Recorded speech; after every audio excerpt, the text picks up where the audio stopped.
No one expected the humans to volunteer. The message had gone out across the neutral band like a distress echo, weak and almost apologetic. The star Harawai-X was destabilizing. Its outer layers were collapsing inward, triggering gravitational shear that would tear apart every inhabited world in the system within 11 standard days. Evacuation was impossible. The jump lanes were already degrading. The local species had never built for crisis on that scale. They had believed their star eternal. Most civilizations would have called it fate. The emergency council assembled anyway, not because they believed someone could help, but because surrender felt worse without witnesses. Representatives projected in from dozens of worlds, their forms shimmering with latency and distance. Voices overlapped in fear and resignation, in ritualistic attempts to assign blame. Engineers spoke of equations that refused to resolve. Priests spoke of cycles and endings. Military delegates sat silently, already knowing there was nothing to fight. Then the human delegate raised their hand. The chamber quieted slowly as if disbelief had mass. "You're offering assistance," the council moderator asked carefully. "Yes," the human said. The translator struggled for a moment, recalibrating tone. The word yes carried too much certainty to be comfortable. "You understand the scale of the event," another delegate said. "This is not a hostile force. It is stellar collapse. We are not discussing containment. We are discussing annihilation." The human nodded. "We understand." A murmur rippled through the chamber. "You cannot stabilize a star," an elder species representative said. "Not without technology no one possesses." "We're not proposing stabilization," the human replied. "Then what are you proposing?" The human paused, just long enough to make the silence lean forward. "Intervention." The word landed wrong. Several delegates objected at once. Intervention was a military term, a political term, a word associated with borders and conflicts, not astrophysics. "You cannot intervene in stellar physics," the moderator said. The human's expression remained calm, almost neutral. "We've done it before." That statement did not produce outrage, it produced fear, because no one believed the human was lying. The council demanded clarification. Data, methodology, limits. The human provided none. Instead, they made a single request. "We need access," the human said. "Full system clearance. No oversight delays, no veto authority." "You're asking us to surrender control of our system," a delegate said sharply. "No," the human replied. "You're asking us to try." Silence followed. The mathematics were already terminal. The evacuation projections were grim fiction. Refusing the humans would not save a single world. Reluctantly, the council agreed. Human ships arrived within hours. Not fleets, not armadas, platforms. They were massive, industrial constructs that looked unfinished, asymmetrical, patched together from incompatible eras of design. They did not carry visible weapons. They did not broadcast dominance. They moved with the slow confidence of things that were not in a hurry because they had already committed. Alien observers watched in stunned quiet as the platforms deployed around Harawai-X in impossible orbits, dipping dangerously close to gravitational tearing zones no ship should survive. Human crews worked without ceremony. They did not argue. They did not broadcast inspirational messages. They did not even pretend certainty. They calculated. They adjusted. They failed. The first attempt collapsed one of the platforms outright, crushed by tidal forces that should have pulverized its core. The humans logged the loss and continued. The second attempt destabilized a moon. The humans altered vector equations in real time and sacrificed another platform to prevent a chain reaction. Observers were horrified. "You're making it worse," one delegate accused. "No," the human coordinator replied. "We're learning." That answer terrified them more than panic would have. Humanity had never claimed mastery over the star. They were treating it like an adversary that could be understood through attrition. The intervention continued. Human platforms injected mass where none should exist, siphoned energy across artificial gradients, bent space locally in ways that violated accepted safety thresholds. Each maneuver bought minutes, then hours, then days. The star did not stabilize, but it slowed. The collapse curve flattened just enough for something unprecedented to occur. Evacuation lanes reopened, at first only briefly, then longer. Alien populations fled worlds they had believed eternal, carried away by human-calculated windows measured in seconds and fractions of probability. Entire species survived because humanity was willing to operate in margins everyone else considered unacceptable. When the last evacuation ship cleared the system, Harawai X finally collapsed. The star imploded into a violent, brilliant end that consumed everything still inside its reach, including the remaining human platforms. Observers watched the light fade in silence. No cheers followed, no victory declarations. Trillions of lives had been saved, and the humans were gone. Days later, a transmission arrived from Earth. It was brief. Intervention complete. Losses within expected parameters, that was all. The council convened again, shaken. "You sacrificed your own people," one delegate said. "Yes," the human representative replied. "You never told us that was the cost." "We assumed you understood," the human said. "Nothing else would have worked." The chamber was quiet. "Why?" the moderator finally asked. "Why would your species do this?" The human considered the question. "Because," they said, "we learned a long time ago that the universe does not care whether something is fair." They paused, and someone still has to do the math anyway. The galaxy changed after that. Humanity was no longer feared as warriors or conquerors. They were feared as interveners, a species willing to step into inevitability and wrestle it long enough for others to escape. Not because they believed they would win, but because they refused to accept that losing was the same as doing nothing. From that day forward, when disaster loomed and equations reached their end, someone always asked the same question: should we contact the humans? And the answer was never given lightly, because everyone knew what it meant. If humanity said yes, survival was possible, but it would cost them something. And humans had never once asked to be repaid. They only asked to be allowed to try. That was what made them terrifying. And that was what made them human. The galaxy argued for decades about what the humans had done at Harawai X. Some called it heroism. Others called it recklessness disguised as compassion. A few, usually the oldest civilizations, called it something closer to blasphemy, not because lives were saved, but because the humans had interfered with something ancient and fundamental without asking permission from the universe itself. None of those arguments mattered. What mattered was that trillions of refugees were alive who should not have been.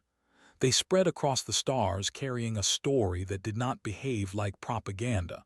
It lacked grandeur. It lacked glory.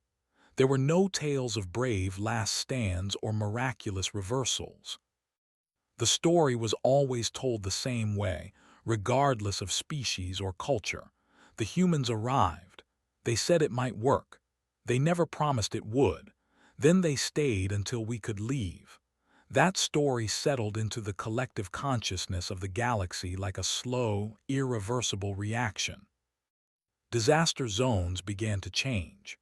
Where once evacuation councils waited for certainty before acting, they now planned for windows. Where once survival models demanded success probabilities above acceptable thresholds, they learned to operate in margins so thin they felt offensive to reason. And whenever calculations reached the point where every line ended in extinction, someone would quietly add a footnote: human intervention scenario. Those scenarios were always marked with the same annotation: high survival variance, extreme cost, ethical uncertainty, and beneath it always the same conclusion. Only known option where survival remains non-zero. Humanity did not advertise this role. In fact, Earth governments spent significant effort trying to downplay it. They rejected formal treaties. They refused to establish standing response forces. They dismantled proposals to create a human disaster command, citing concerns about escalation, dependency, and moral hazard. "We are not the galaxy's emergency button," one human official said publicly.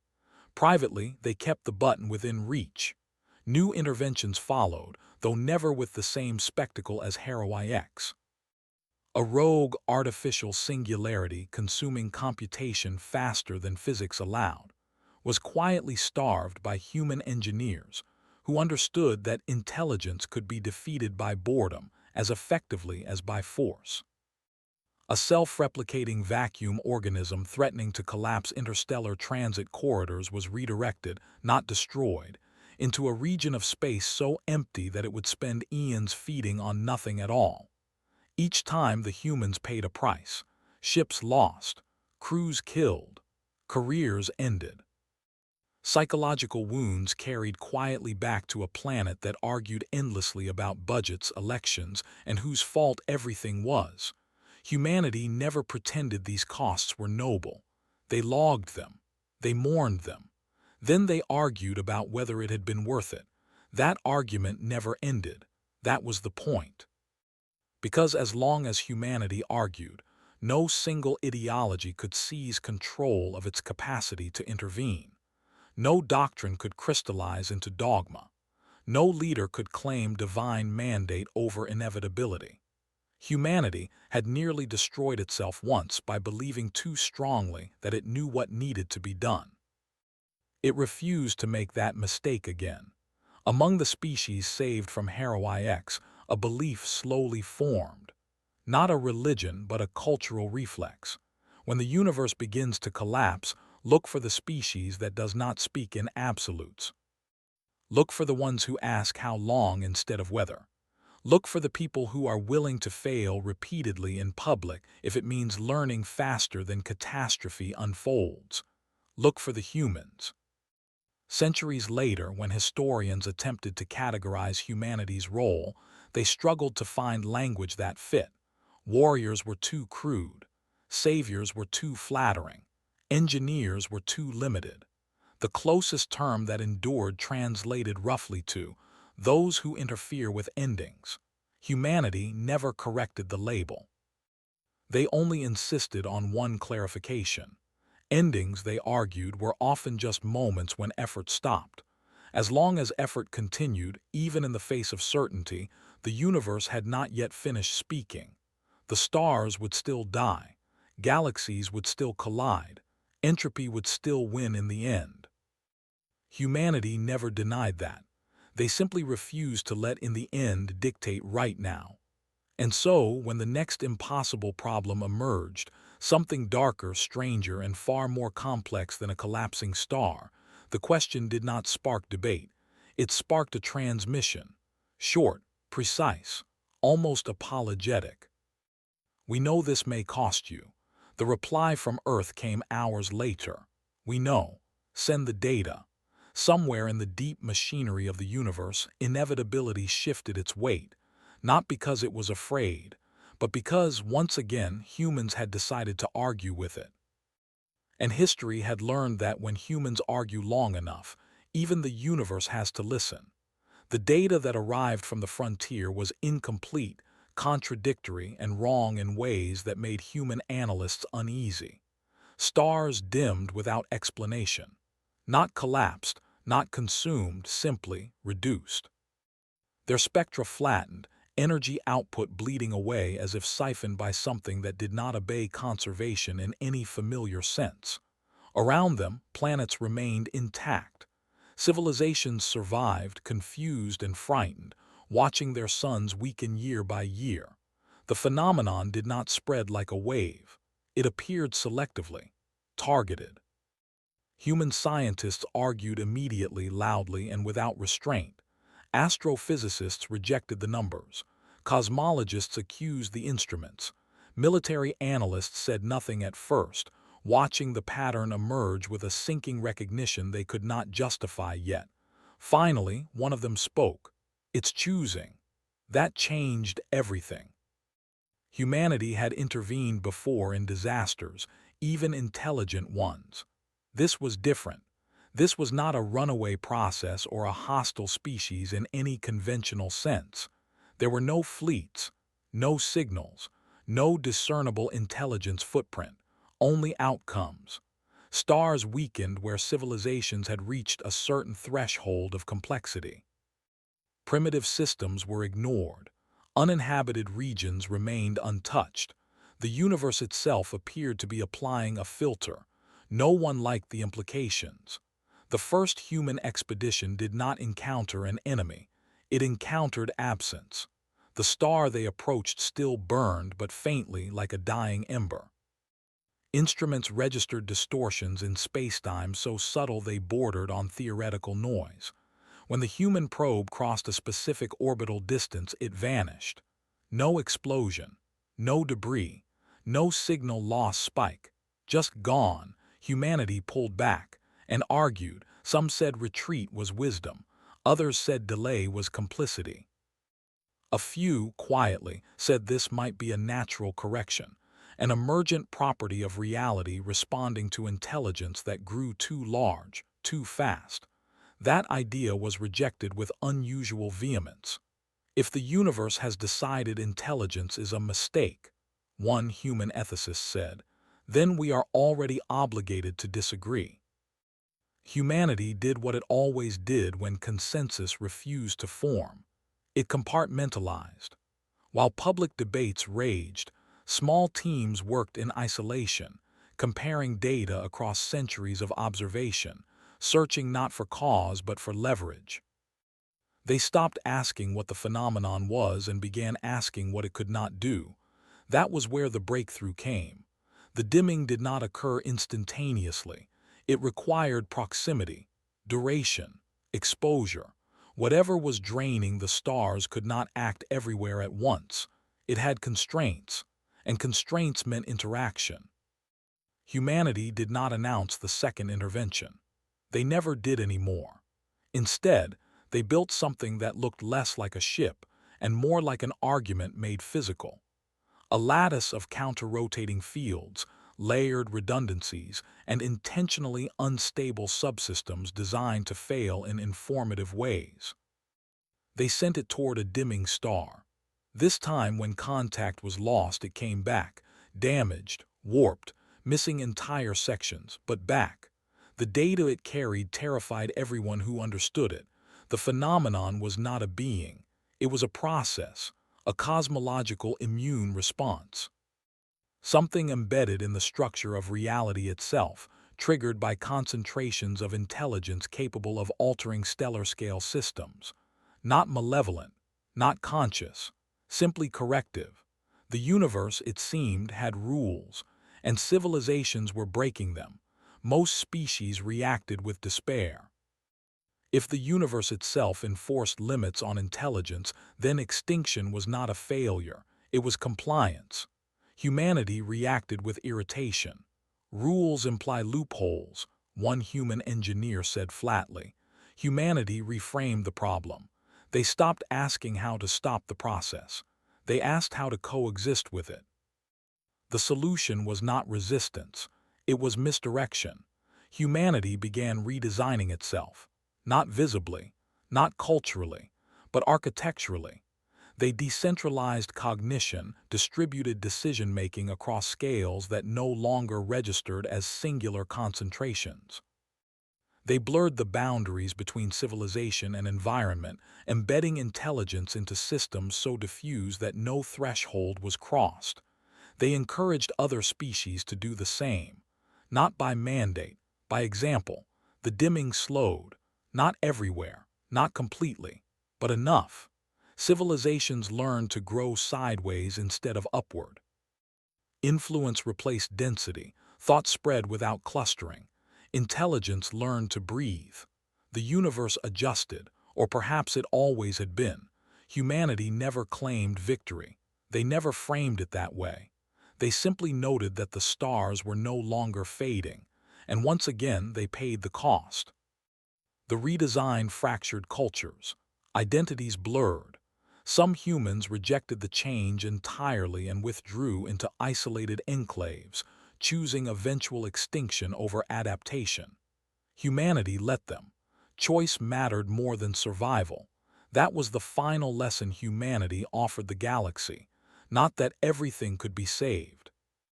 But that endings did not have to be identical. And so, when the historians of a later age tried to define humanity's role one last time, they abandoned titles altogether. Instead, they recorded a single observation. When the universe decided intelligence had gone too far, humanity did not fight it. Humanity taught intelligence how to step back. The stars burned on, dimmed in places, bright in others. Life endured, not everywhere, not forever, but meaningfully. And somewhere, always, humans continued to argue with the universe. Not because they believed they would win, but because they believed trying was the only acceptable response.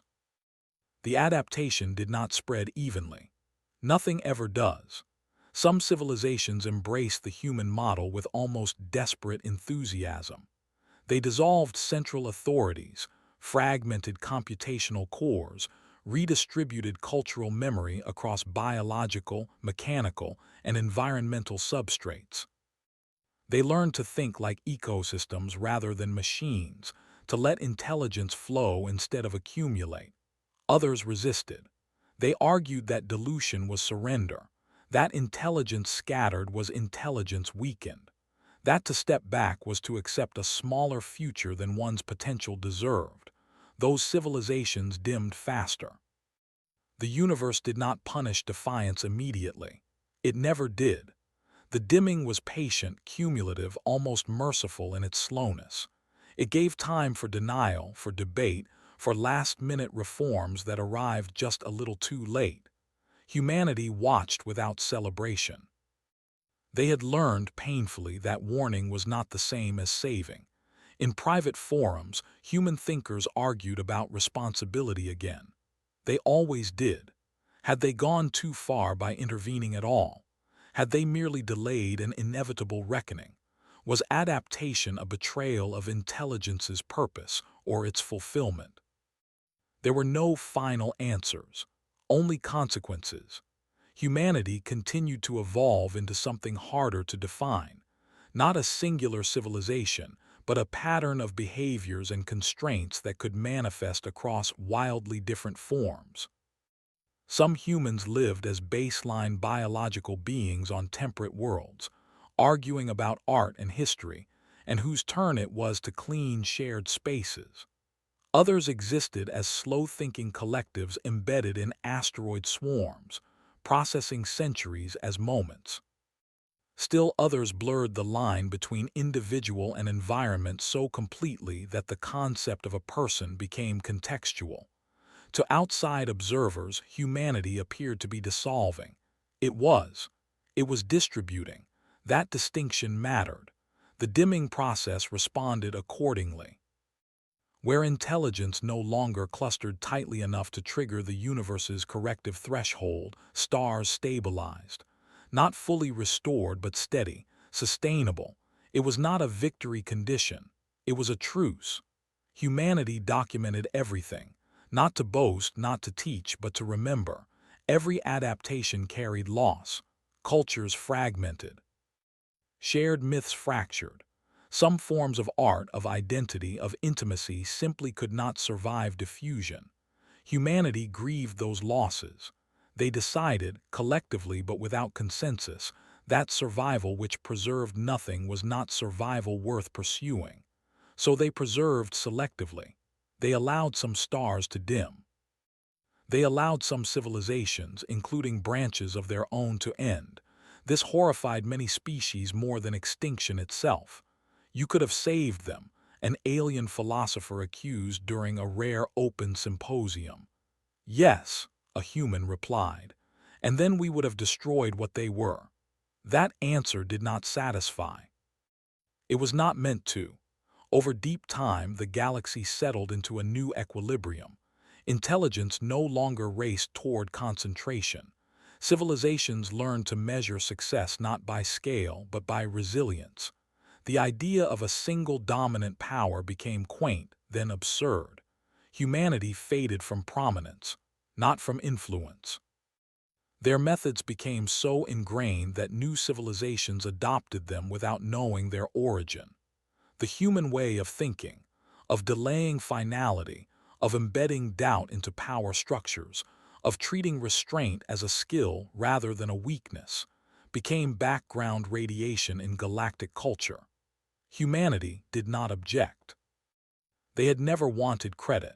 In the end, even the concept of humanity blurred. What had once been a species became a lineage of ideas, constraints, and habits passed on through example rather than inheritance. Some descendants no longer resembled humans physically or cognitively. They still argued. That was how you could tell. In the far future, when the dimming process finally ceased, not because it was defeated, but because intelligence had learned how to exist without provoking it, no announcement marked the moment. Stars simply stopped fading. Life continued. And the universe, vast and indifferent, carried on with its long, patient unfolding. If there was a lesson in all of this, it was not that intelligence could conquer the cosmos. It was that intelligence could learn when to yield without disappearing. Humanity had not saved the universe. They had negotiated with it, not through strength, not through dominance, but through the stubborn refusal to accept that complexity and fragility were flaws to be corrected rather than truths to be lived with. Somewhere on a quiet world beneath a steady star, a small group of humans, baseline, unaugmented, stubbornly ordinary, sat around a table arguing about nothing of cosmic importance at all. Food burned slightly. Laughter interrupted complaints. Someone knocked over a drink and apologized too much. The universe did not notice. That perhaps was the greatest success of all.